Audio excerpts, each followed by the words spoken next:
Hello guys, কেমন আছো তোমরা? আশা করি অনেক ভালো আছো। আলহামদুলিল্লাহ আমি অনেক ভালো আছি। আজকে তোমাদের মাঝে একটা নতুন ভিডিও নিয়ে আসলাম।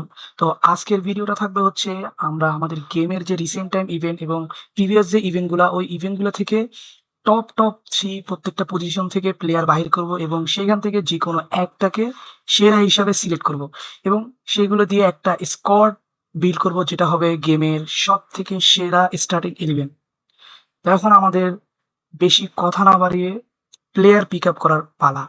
তো তোমরা যারা ভিডিও দেখা শুরু করে দিয়েছো তোমাদের কাছে একটা রিকোয়েস্ট থাকবে, অবশ্যই চ্যানেলটা সাবস্ক্রাইব করে দিবা, ভিডিওতে লাইক করবা, কমেন্ট করবা এবং বন্ধুদের কাছে শেয়ার করে দিবা। তো আমরা ফার্স্ট অফ অল শুরু করব হচ্ছে স্ট্রাইকার দিয়ে। তো আমাদের সেরা প্লেয়ার বাহির করার জন্য অবশ্যই কম্পেয়ারে যাইতে হবে। তো এখান থেকে কম্পেয়ারে চলে গেলাম। তোমরা কিন্তু দেখতে পাচ্তেছো আমাদের গেমের একদম টপ ক্লাস যতগুলো স্ট্রাইকার আছে সবগুলো আমাদের সামনেই চলে আসছে। এখানে আছে ফরলান, ড্রগবা, ওচিমহেন, তারপরে ক্যাম্পেস, ইব্রাহিমোভিচ, ওয়ারজাবাল, ইথো, মেক্সিকো, তারপরে হচ্ছে উরুগুয়ে আর এদিকে ওচিমহেন। এই ৩ টাকেই কম্পেয়ার করি। আমার মনে হচ্ছে এখানে যতগুলা প্লেয়ার আছে এখান থেকে সবথেকে ভালো হবে এই ৩ টাই। বেসিক স্ট্যাটস এর ভিতরে চলে আসলাম। তো এখানে যদি আমরা যেহেতু একটা স্ট্রাইকারের অবশ্যই পেস দরকার। তো পেজের দিক থেকে বিবেচনা করলে ওচিমহেন সবার উপরে আছে। শুটিংটা যদি কম্পেয়ার করি তাহলে দেখা যাচ্ছে এদিকে সেনচেজ আর ওচিমহেন ২ টাই সেম। তবে যদি স্ট্রাইকার থেকে পাসিং এর দিকটা বিবেচনা করি তাহলে কিন্তু ফরলান সবার উপরে। যদিও আমাদের স্ট্রাইকার দিয়ে তেমন একটা পাসিং এর কাজ থাকে না। সো আমরা পাসিংটাকে একটু সাইডে রাখলাম। এরপরে আছে ড্রিবলিং। অবশ্যই ড্রিবলিং দরকার। দেখা যাচ্ছে অনেক সময় 1v1 গোল করার জন্য বা ২টা ৩টা ডিফেন্ডারের মাঝখান থেকে যে থ্রো পাসগুলো রিসিভ করে স্কোর করার জন্য আমাদের ড্রিবলিং অবশ্যই দরকার। তো এই দিক থেকে বিবেচনা করলে কিন্তু ফরলান সবার থেকে উপরে আছে। এরপরে আসি ডিফেন্ডিং। তো তোমরা ডিফেন্ডিং কিন্তু দেখতে পারতেছো ফরলান কিন্তু সবার উপরে। তো ডিফেন্ডিং হইলে আবার গোল স্ট্রাইকারের জন্য একটু সমস্যা হয়ে যায়। সেটা হচ্ছে যে স্ট্রাইকারের ডিফেন্ডিং বেশি থাকে ওই স্ট্রাইকার শুটিং এ একটু লেট করে। তো এরপরে দেখা যাচ্ছে ফিজিক্যালিটিরও সেম কাহিনী। যে স্ট্রাইকার গুলার ফিজিক্যালিটি আর ডিফেন্ডিং বেশি থাকে ওরা শুটিং মারতে একটু লেট করে এবং কাঠগুলো একটু ভারী মনে হয়। তো ওভারঅল এখানে যতগুলো প্লেয়ার আছে সবগুলা থেকে মানে এই ৩টা থেকে আরকি বাকি যেগুলো আছে ওইগুলা থেকে অবভিয়াসলি এই ৩টা বেস্ট এবং এই ৩টা থেকে যদি আমি একটাকে পিক করি তাহলে অবশ্যই আমি মেক্সিকোর সেনচেজকে পিক করব। কারণ এই কার্ডটা অনেক হালকা। এটার ফিজিক্যালিটিও ব্যালেন্স, ডিফেন্ডিংও মোটামুটি ব্যালেন্স, ড্রিবলিং একটু কম বেশি আছে ফরল্যান্ডের থেকে, তবে যেটা আছে এটা বরাবর। তারপরে পাসিং আসলে তেমন দরকার হয় না, তারপরেও যেটা আছে পারফেক্ট। শুটিং কিন্তু সব থেকে বেশি পারফেক্ট, কারণ একটা স্ট্রাইকারের মেইন টার্গেট থাকে শুট। তো শুটিং কিন্তু একবারে অসাম। পেস মাত্র ১ কম মজিমহিনী থেকে। তো ১-২ এগুলো কোনো আসলে তেমন একটা ইফেক্ট রাখে না গেমের ভিতরে, ১-২ কোনো বিষয় না। তো আমি এখান থেকে চুজ করতেছি মেক্সিকোর চেনসেসকে। তো একটা স্ক্রিনশট নিয়ে নিই। এরপরে যাব হচ্ছে লেফট উইঙ্গার। তো তোমরা কিন্তু জানোই যে আমাদের গেমে কিন্তু অন্য কোনো প্লেয়ার থাকুক আর না থাকুক আমাদের গেমের ভিতরে কিন্তু লেফট উইঙ্গার অ্যাভেলেবেল। মানে এমবাপ্পে, রিবরি আর সাথে এখন কি হাজিরে কি রাখবো? ১ মিনিট আমি একটু নেটভিক একটু দেখে আসি কি অবস্থায়। না, এদের কাছে পাত্তাও পাইতেছে না। এজন্য আমরা হাজিকেই রাখবো। তো এখন আমাদের গেমের ওয়ার্ল্ড ক্লাস যদি লেফট উইঙ্গার ৩ টা দেখতে হয় তাহলে এই ৩ টার ভিতরে হচ্ছে এই ৩ টা আছে। একটা এমবাপ্পে অবশ্যই ওয়ার্ল্ড ক্লাস, ২ নাম্বার আছে রিবরি, তারপর আছে হাজি। তো এখন এদিকে কি কম্পেয়ার করবো দেখো, এমবাপ্পে সবার থেকে উপরেই আছে। পেজও বেশি আছে, শুটিং বেশি, পাসিং একটু কম বলতে অনেকটাই কম। তারপরে এদিকে ড্রিবলিং বরাবর আছে, ডিফেন্ডিং মোটামুটি ঠিক আছে, ফিজিক্যালটিও ঠিক আছে, ব্যালেন্স। রিবরির এখানে আসলে মানে কার্ডটা এরকম দিছে কেন বুঝতেছি না। কারণ আমি মনে করছিলাম যে রিবরি এমবাপ্পের থেকে ভালো হবে যেহেতু সিগনেচার কার্ড। তারপরে দেখো রিবরির এটা একবারে ব্যালেন্স, মানে রিবরির কোনো কিছু বেশিও না একবারে কমও না, একদম ব্যালেন্স। এরপর আছে হাজি। তো হাজির পাসিং বেশি দেওয়ার কারণ হচ্ছে হাজি কিন্তু লেফট উইঙ্গারের পাশাপাশি এলএম এবং ক্যাম হিসেবেও খেলছে, এই জন্য হয়তো ওর পাসিংটা একটু বাড়তি দিছে। তো এখান থেকে যদি আমাকে পিক করতে বলো তাহলে কিন্তু আমি চাইছিলাম রিবরিকে পিক করার জন্য, কিন্তু আমি এমবাপ্পেকে ছাড়া কাউকে পিক করতে পারতেছি না। So I am so sorry রিবরি, আমি এমবাপ্পেকেই পিক করলাম।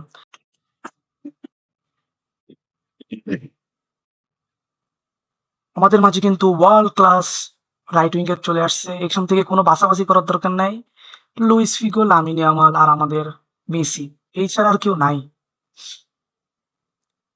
এখন এখানে সবার থেকে নিচে আছে হচ্ছে মেসি, কারণ মেসি কিন্তু আসলে এই যে কার্ডটা দিছে এটা হচ্ছে ওয়ার্ল্ড কাপের কার্ড। তো ওয়ার্ল্ড কাপে কিন্তু মেসি রাইট উইঙ্গার হিসেবে প্লে করলেও কিন্তু রাইট উইঙ্গার তেমন খেলে নাই, মেসি প্লে মেকার হিসেবে খেলছে, এই জন্য এই কার্ডটার ভিতরে ওইরকম ভাবে রাইট উইঙ্গারদের সাথে পারতেছে না। এদিকে লুইস ফিগো কিন্তু সবার থেকে উপরে, লুইস ফিগোর পেজও ভালো আছে, শুটিং ভালো, তারপরে হচ্ছে পাসিং। তো লুইস ফিগোর শুটিং দেওয়ার কারণ হচ্ছে লুইস ফিগো কিন্তু একজন প্রফেশনাল ক্যাম ছিল একসময়, সিএম ছিল, এই জন্য আর কি শুটিংটা বাড়তি। এরপরে পাসিং খুবই ভালো, ক্রস করার জন্য খুবই ভালো, ড্রিবলিং বরাবর, ডিফেন্ডিংও ঠিক আছে, ফিজিক্যালটা একদম 100%।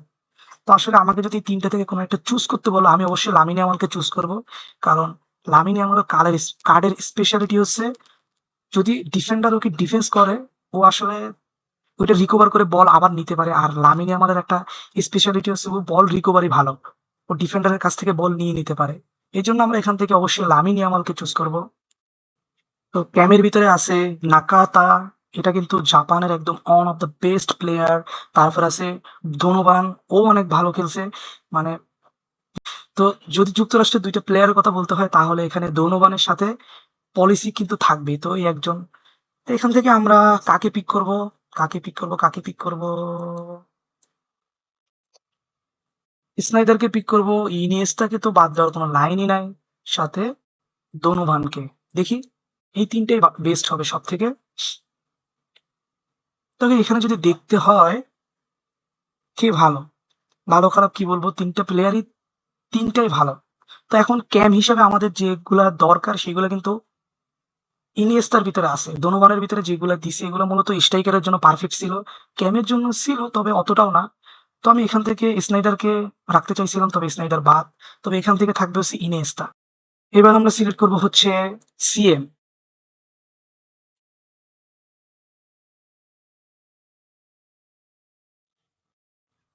তো সিএম কিন্তু আমাদের আসলে ২টা চুজ করতে হবে, আমরা একটা চুজ করলে হবে না। তো এই জন্য ২টা সিএম চুজ করব। ফার্স্ট অফ অল কাকে, ফার্স্ট অফ অল আমি মনে করি এখানে কাকে রাখা যায়।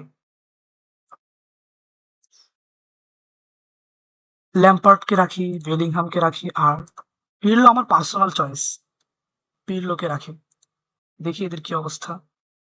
এখানে যদি দেখতে হয় ল্যাম্পার্ডকে সবার আগে বাদ দিতে হবে, কারণ ও আমাদের মিডফিল্ডারে কোনো কাজেই আসবে না, ওকে ক্যাম হিসেবে খেলানো যাবে। সো এই ২টার ভিতরে আমরা এই ২টাই পিক করব। কারণ এই ২টার ভিতরে ২টার একটা মিডফিল্ডার আছে টিকি টাকা বুলেট পাস, আরেকটার ভিতরে আছে বুলেট পাসের সাথে শুট। তো বেলিংহামের শুটের যে প্লেইং স্টাইল দিছে সাথে কিন্তু শুটিংটাও অনেক বাড়তে দিছে। আবার বেলিংহামের একটু ডিফেন্ডিংও ভালো দিছে, ফিজিক্যালিটি ভালো দিছে। একটা থাকবে ব্যালেন্স হিসাবে, আর আমাদের পিরলো থাকবে যে শুধু পাসিং বাহির করবে। তো আমরা এই ২টাকেই নিতে পারি এখান থেকে। তো আমার কাছে মনে হচ্ছে যতগুলা সিএম আছে তার ভিতরে সবথেকে বেস্ট এই ২টা। লেফট ব্যাক দেখি। তো আমাদের কাছে কিন্তু ওয়ার্ল্ড ক্লাস লেফট ব্যাক চলে আসছে। কোলে, এরকে বাদ দেওয়ার কোনো লাইনই নাই। এর প্লেইং স্টাইল পুরা অসাম। কুরকুরেলাকেও বাদ দেওয়ার কোনো লাইন নেই। আর আমাদের নুনো মেন্দেস তো আছেই। তো এই ৩টার ভিতরে যদি কম্পেয়ার করতে যাই তাহলে বলো কাকে নিব? এখান থেকে কিন্তু সবার আগে নুনো মেন্দেস ইজিলি বাদ পড়ে গিয়েছে, কারণ এর প্লেইং স্টাইল গুলো তেমন ভালো না। তো এখন বলো কুরকুরেলাকে নিব নাকি কোলকে নিব? তো তোমরা কিন্তু কমেন্ট করে অবশ্যই জানাইতে পারো যে এই ২টার থেকে কোনটা বেস্ট। আমি কাকে চুজ করব? আমি অবশ্যই কোলকে চুজ করব।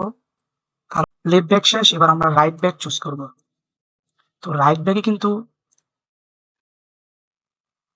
এই আমাদের বর্তমান রাইট ব্যাকের সেরা প্লেয়ার গুলো চলে আসছে, যদিও রাইট ব্যাকে তেমন ভালো কাউকে দেখতেছি না। আমি অবভিয়াসলি কাফুকে চুজ করব, পেদ্রো পোরোকে চুজ করব না, লাম তো থাকবেই ডেফিনেটলি। বেলজিয়ামের একে রাখবো, যদিও নামটা আমি ভালোভাবে উচ্চারণ করতে পারতেছি না। যাই হোক, কি বলবো, এখানে লাহামকে ছাড়া আর কাউকে নেওয়ার মতন কোনো অপশনই নাই। সরি কাফু, তোমাকে আমি চুজ করতে পারলাম না, কারণ তোমার পারফরমেন্স খুবই খারাপ এখানে। এখানে আমাদের লাহাম কিন্তু দেখতেছো একটা উইঙ্গার লেভেল পেস, শুটিংও একদম ঠিক আছে, পাসিংও ঠিক আছে, ড্রিবলিং, ডিফেন্ডিং একটু ফিজিক্যালিটি কম, যদি ফিজিক্যালিটি দেওয়া যায় তাহলে সেরা হবে। তো আমরা এখান থেকে চুজ করলাম হচ্ছে লাহামকে। আমরা কিন্তু অলরেডি প্রায় সবগুলাই আমাদের চুজ করা শেষ। এখন আমরা চুজ করবো হচ্ছে সিবি। তো সিবি কিন্তু আমাদের ২ টা চুজ করতে হবে। তো আমরা এখান থেকে যে ৩ টা রাখবো, ৩ টা থেকে যেকোনো ২ টাকে নিবো। তো দেখতে পারতেছো আমাদের কিন্তু রাইট উইঙ্গার আর সেন্টার ব্যাক এই ২ জায়গায় কিন্তু হিউজ প্লেয়ার ছিল, হিউজ। অবশ্যই আমি এখানে ডিজাইলিকে রাখবো। ডিজাইলের সাথে, সাথে ইস্টার্নকে রাখবো না কোম্পানিকে রাখবো বলো? আচ্ছা আমি ইস্টার্নকে রাখি। সাথে এখানে এই পর্তুগালের একটা নামও ভালোভাবে উচ্চারণ করতে পারছি কিনা, কি কারভালো, রিকার্ডো কারভালো। তো আমরা এই ৩ টার ভিতরে দেখি আগে। এই রিকার্ডো সবার উপরেই আছে, স্টামের থেকেও ভালো পারফরম্যান্স। তবে স্টাম কিন্তু অনেক ভালো।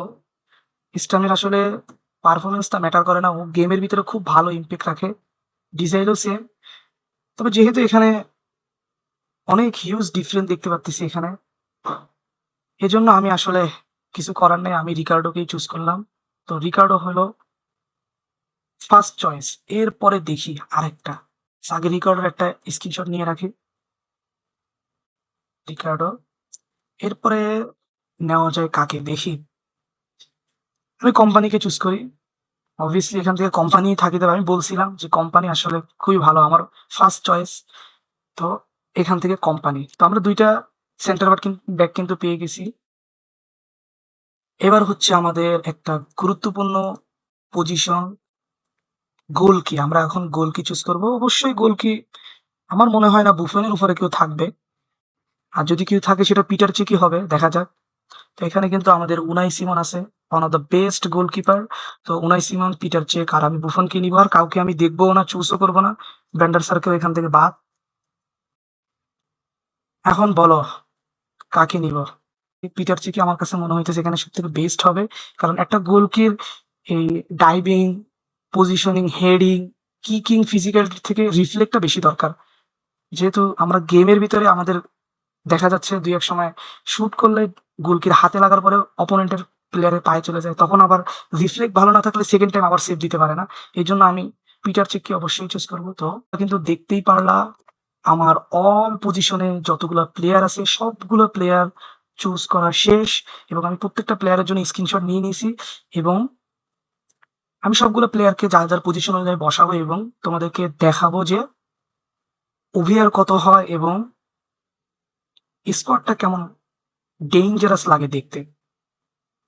তো তোমরা কিন্তু দেখতেই পারলা আমাদের যে ১১ টা প্লেয়ার আমরা সিলেক্ট করছি সেই ১১ টা প্লেয়ারের স্কোয়াড কিন্তু তোমাদের সামনেই আছে। তোমরা দেখো কি জোস একটা স্কোয়াড হইছে।